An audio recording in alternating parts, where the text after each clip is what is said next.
मुलाजिम जिंदाबाद। तनख्वाह दो, तनख्वाह दो, तनख्वाह दो, तनख्वाह दो। ये जो protest Bhadrawa state forest corporation division में हो रहा है, इससे बाखूबी आप वाकिफ हैं कि मुलाजिम के सामने किन मुश्किलात का सामना करना पड़ रहा है इस वक्त, जबकि सरकार की तरफ से अप्रैल के महीने में ये स्टेट फॉरेस्ट कॉर्पोरेशन के एक्ट को रिपील करके वो तो कंपनी एक्ट। लेकिन बदकिस्मती की बात यह है कि आज 7-8 महीने से ये एम्प्लॉइज़ तनख्वाहों से महरूम, 7th पे कमीशन से महरूम, डीए से महरूम। कहते थे कि पहले जब ये जो स्टेट का इन्होंने कानून रिपील कर दिया, दफा 370 तोड़ा, उस वक्त कहा गया एम्प्लॉइज से, खाली ये स्टेट फॉरेस्ट कॉर्पोरेशन के एम्प्लॉइज से नहीं, बाकी जितने भी डिपार्टमेंट्स हैं, बाकी जितने भी एम्प्लॉइज हैं, उनके साथ धोखाधड़ी हुई और अवाम के साथ धोखाधड़ी हुई। आज वही अवाम सड़कों पे आ रही है। उस वक्त कहा गया कि भाई ये दफा 370 आड़े आ रही है यहाँ की डेवलपमेंट में, यहाँ के एम्प्लॉइज के मसलों पे अड़चन है, हम इसको दूर करके यहाँ आपकी खुशहाली लाएंगे। खुशहाली तो दूर, यहाँ तो आज बदकिस्मती से हमारे बच्चे, हमारे मुलाजिम सड़कों पे मजबूर हो गए, 8 महीने से पे नहीं है। और उसके बाद दूसरी चीज़ ये है, अगर काम चल रहा है, स्टेट फॉरेस्ट कॉर्पोरेशन का काम चल रहा है, डिपो से माल डिस्पैच हो रहा है, ऑफिस का काम चल रहा है, एम्प्लॉइज ड्यूटी भी दे रहा है, लेकिन ये कौन से रूल्स बनाए सेंटर ने, ये कौन से रूल्स? हम एलजी साहब से ये रिक्वेस्ट करते हैं कि आइए हमारे साथ डिबेट कीजिए। आप रोजाना टीवी पे आके लोगों को बेवकूफ बनाते हो। कितने ये नेता, कौन से नेशनल कॉन्फ्रेंस, कौन सी कांग्रेस, कौन सी बीजेपी, जितनी भी पॉलिटिकल पार्टी, मैं उनको दावत देता हूँ, आओ डिबेट करो हमारे साथ कि आपने कौन सी खुशहाली लाई स्टेट में। खुशहाली नहीं, बर्बादी लाई है। और ये बर्बादी अगर आज हमारे महकूम तक पहुंची, ये बर्बादी आपके आप तक पहुंचेगी, आपके घरों तक पहुंचेगी, आपका नामो निशान मिटा के रहेंगे। क्योंकि मुलाजिम अब बहुत तंग आ चुका है। मुलाजिम का नाजायज फायदा, उसकी शराफत का नाजायज फायदा मत उठाओ। सरकार ये सोच रही है, मैनेजमेंट से मैं एक चीज़ कहना चाहता हूँ, अगर ये मैनेजिंग डायरेक्टर का केरला से या कहीं से भी है, इनका बनता है फर्ज ये कि मुलाजमों की सहायता करे, मुलाजमों के मुश्किलात को दूर करे। ये एमडी साहब ऐसे आए हैं, इसने तो बाहर में फंसा दिया है मुलाजमों को, ना निकलने का रास्ता बता रहा है, तो ना खुद कुछ कर रहा है। जो भी सेल होती है, जो भी एक्शन होते हैं, पिछली बार 80 करोड़ रुपया इसने ट्रेजरी में जमा करवा दिया। हम लोग सोचते थे चलो अब हम गवर्नमेंट एम्प्लॉइज़ बन गए, अब सेंट्रल के कानून यहाँ इम्प्लीमेंट होंगे, लेकिन ये कौन से, अरे बाबा हमें वही कानून ला के दो फिर जहाँ थे हम। हमें नहीं ज़रूरत है ऐसे कानूनों की जिससे हमारी बर्बादी हमें नज़र आ रही है आगे। इसलिए हम मैनेजिंग डायरेक्टर से भी ये चीज़ पावर कराना चाहते हैं। अभी तो ये इफ्तिताह है हमारी, कहीं ऐसा ना हो कि एमडी साहब कहीं आपके ऑफिस में आपको बंद करके रख देंगे ये मुलाजिम, इनकी फैमिलियाँ, इनके बच्चे, वो सड़कों पे आने के लिए तैयार है। और एलजी साहब से एक और रिक्वेस्ट करते हैं, हम इस्तेमाल करते हैं, एलजी साहब ये टीवी पे आना बंद कर दो, टीवी पे आना बंद कर दो। अगर टीवी पे आते हो फिर ऐसी बात करो जिसमें मुलाजिम खुश हो, जिसमें अवाम खुश हो। इस वक्त अवाम का भी सत्यानाश और एम्प्लॉइज़ का भी सत्यानाश। यही स्टेट फॉरेस्ट कॉर्पोरेशन, ये सबों को पता है कि ये कमर्शियल इदारा, हम मानते हैं हम अपनी तनख्वाह खुद कमाते हैं और खुद निकालते हैं, लेकिन उसके बाद भी हमसे लूटा हुआ पैसा और ट्रेजरियों में जमा करके हमें क्या दिखाते हैं कि भाई अभी एक्ट, कंपनी एक्ट।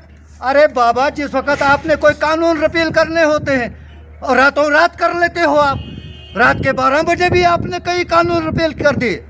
और ये कौन सा है कि कंपनी एक्ट में एक रजिस्ट्रेशन करवानी है और 10 महीने से हम तरस रहे हैं, वो दस्तखत नहीं हो रहे। अभी चुनाव हो रहे हैं, इलेक्शन करवा रहे। अरे किसको बेवकूफ़ बनाते हो एलजी साहब, किसको बेवकूफ़ बनाते हो आप? वो बेवकूफ़ नहीं रहे रियासत जम्मू और कश्मीर के लोग, वो बेवकूफ़ नहीं रहे स्टेट फॉरेस्ट कॉरपोरेशन के एम्प्लॉइज़। इन्होंने अपना खून पसीना इस महकमे के पीछे गवा दिया और आज इनको कहते हैं आपकी नाराबाजी करो, आप सड़कों पे आ जाओ। ये कौन सा इंसाफ है? ये कौन सी खुशहाली है? उसके बाद 7th पे कमीशन का पूरे डिपार्टमेंट, हर डिपार्टमेंट में 7th पे कमीशन को इम्प्लीमेंट कर दिया, लेकिन बदकिस्मती हमारे स्टेट फॉरेस्ट कॉरपोरेशन में नहीं। उसके बाद डीए हमें 39% अभी हमारा डीए बकाया है, वो भी नहीं। चलो उन चीज़ों को तो रहने दो। डीपीसी तक नहीं बिठाई इन्होंने आज 8-10 साल से हुए, कोई डीपीसी नहीं। हाँ, बीच में कभी ऐसे आ जाते हैं कागज़ डिवीज़न में, आज ये APRs वगैरह, आज तक कम से कम 10-12 एम्प्लॉइज़ ने APRs वगैरह भेज दिए। क्या हुआ? ये सिर्फ मुलाजिम को बेवकूफ़ बनाने की एक साजिश है कि डिवाइड एंड रूल कर रहे हैं।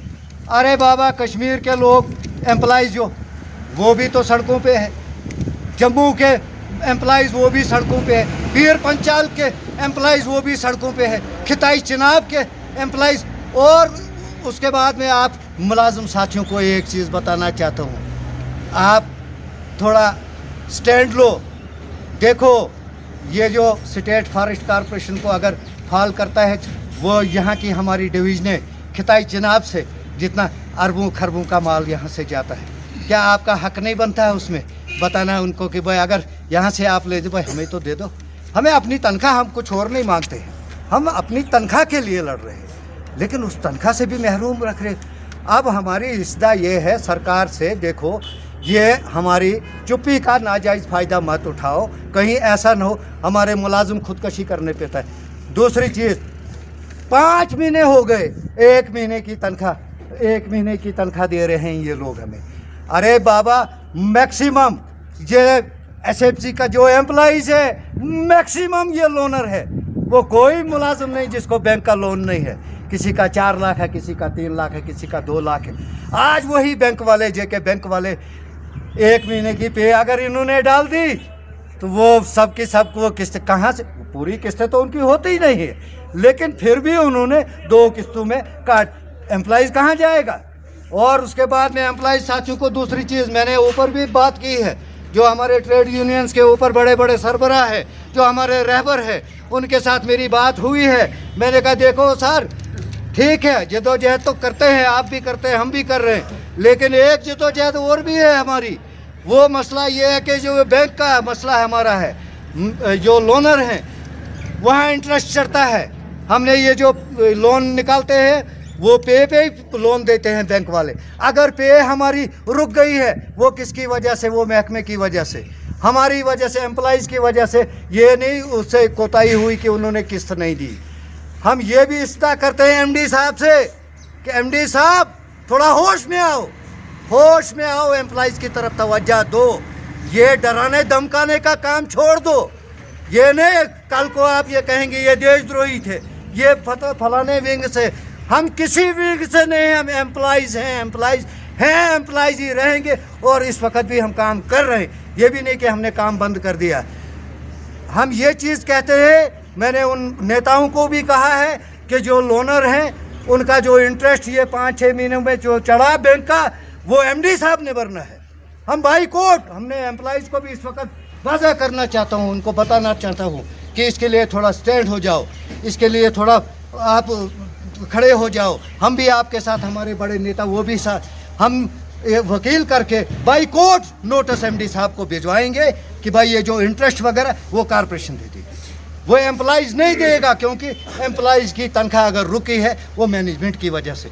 और मैनेजमेंट में MD साहब को मैं एक और बात कहना चाहता हूँ। MD साहब, जब आप GM मैडम थे, हम उस वक़्त भी आपके पास आए थे, शायद आप जानते नहीं हो, हमने उस वक़्त भी आपके साथ डिस्कस की थी। उस वक़्त आपने क्या कहा था और आज आप क्या कर रहे हो? आपने यही कहा था नहीं मैं खुशहाली लाऊंगा एम्प्लॉइज़ के लिए, एम्प्लॉइज़ के लिए बहुत अच्छा मैं कर रहा हूँ। अरे बाबा एमडी साहब क्या कर रहे हो? 8 महीने से पे नहीं है तो आप कहते हो एम्प्लॉइज़ के लिए अच्छा कर रहे। आपने एक जूनियर अकाउंट सेक्शन में है, वो कोई सुनने में आता है गोस्वामी गोस्वामी कहते हैं ऑनेस्ट है एमडी। कौन कहता है ऑनेस्ट है? लूट के खा दिया है उसको कॉर्पोरेशन को एक गोस्वामी की वजह से।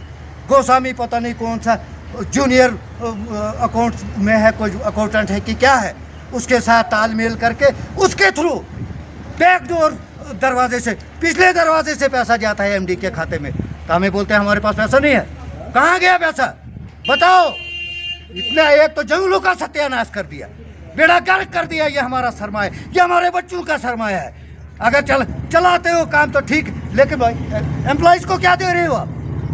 कहीं ऐसा ना हो ये आग बहुत फिर पूरी स्टेट पे फैल जाएगी। फिर एमडी साहब आपको बाहर निकलना भी, आपको केरला या कहाँ से आप हो वहाँ जाना भी आपको बहुत मुश्किल हो जाएगा। हम फिर भी अपने होश हवास में और रिक्वेस्ट करते हैं कि ये मुलाजमों के साथ ये धोखाधड़ी बंद कर दो। हमारी जो सैलरी है वो छोड़ दो। उसके बाद हमारा 7th पे कमीशन का है उसको इम्प्लीमेंट करो। टीए हमारा जो बकाया है वो छोड़ दो। और दूसरा जो मैं कह रहा हूँ एमडी साहब, जो बैंक का मसला है, ये बैंक का इंटरेस्ट आप भरना है। अल्टीमेटम उन्होंने दिया है, कश्मीर वालों ने अगर अल्टीमेटम दे दिया। कश्मीर वालों के पास आज ये है कि वहाँ सेक्रेटरीट नहीं है। एमडी साहब जम्मू में बैठे हैं, एलजी साहब भी जम्मू में बैठे हैं। ये जो ब्यूरोक्रेसी इस वक्त हमारे इस जम्मू और कश्मीर में हावी हो गई है, उन ब्यूरोक्रेटों को भी हम बताना चाहते हैं यहाँ से कि देखो आप ये कहते हो कि अवामी सरकार नहीं बननी चाहिए, क्यों कि आपका ये लूट खसूट जो है ये बंद हो जाएगा। उन ब्यूरोक्रेटों तक भी हम ब्यूरोक्रेटों तक बात पहुँचाना चाहते हैं कि आप भी थोड़ा ज़्यादा इंटरेस्ट लो। देखो ये तो चले जाएंगे कल को, आप लोगों ने यहाँ रहना है जम्मू कश्मीर में। आपने क्या इन मुलाजमों के लिए सोचा? आप क्या कर रहे हो? इनको भी कम से कम आश्वासन तो दिला दो कि भाई हम भी आपके लिए कुछ कर रहे हैं। कुछ भी नहीं, चुपचाप बैठे हैं सेक्रेटरीट में। रोज़ाना देखते हैं हम टीवी पे मीटिंगें हो रही हैं, आज ये मीटिंग हुई, आज वहाँ संगे बुनियाद रखा। ये सब फ्रॉड है, मैं पूरे दावे से कहता हूँ ये सरासर फ्रॉड है। और दूसरा ये कह रहे हैं स्टेट फॉरेस्ट कॉर्पोरेशन लास्ट में आओ डिबेट करते हैं, बताओ हमें कहाँ लास्ट में है। अगर लास्ट में होगी, जितने भी हमारे एरियर्स हैं, जितनी भी हमारी पे, हम आपको वहाँ गुजार कर देंगे, हम आपको ही दे देंगे। लेकिन हमें तो बताओ कहाँ से लास्ट में है।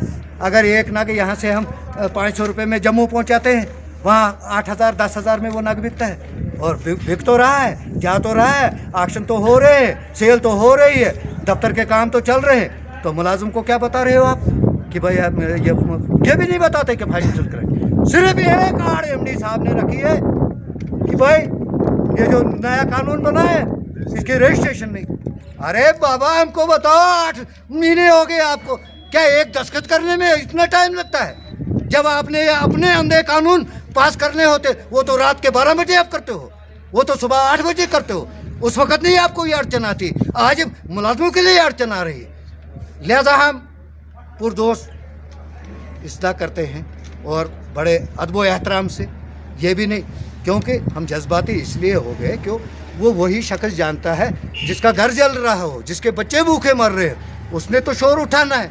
अब कोई कहेगा, तमाशगीर लोग भी बनते हैं, कोई जुलूस निकालता है, लोग देखते हैं तमाश। अरे मैं लोगों को भी कहना चाहता हूँ, लोगों देखो आगे क्या होगा। आप ये आपको दिखाए ना बड़े सब्ज़ बाग नंगा करके ये बोलते हैं अच्छे दिन नहीं, आपके कच्चे भी खोल देंगे। आप वक्त आ रहा है, आपको भी पता चलेगा। अभी तो आप ये गफलत की नींद सोए हो ना, जाग जाओगे, देखो जल्दी जागोगे आप भी।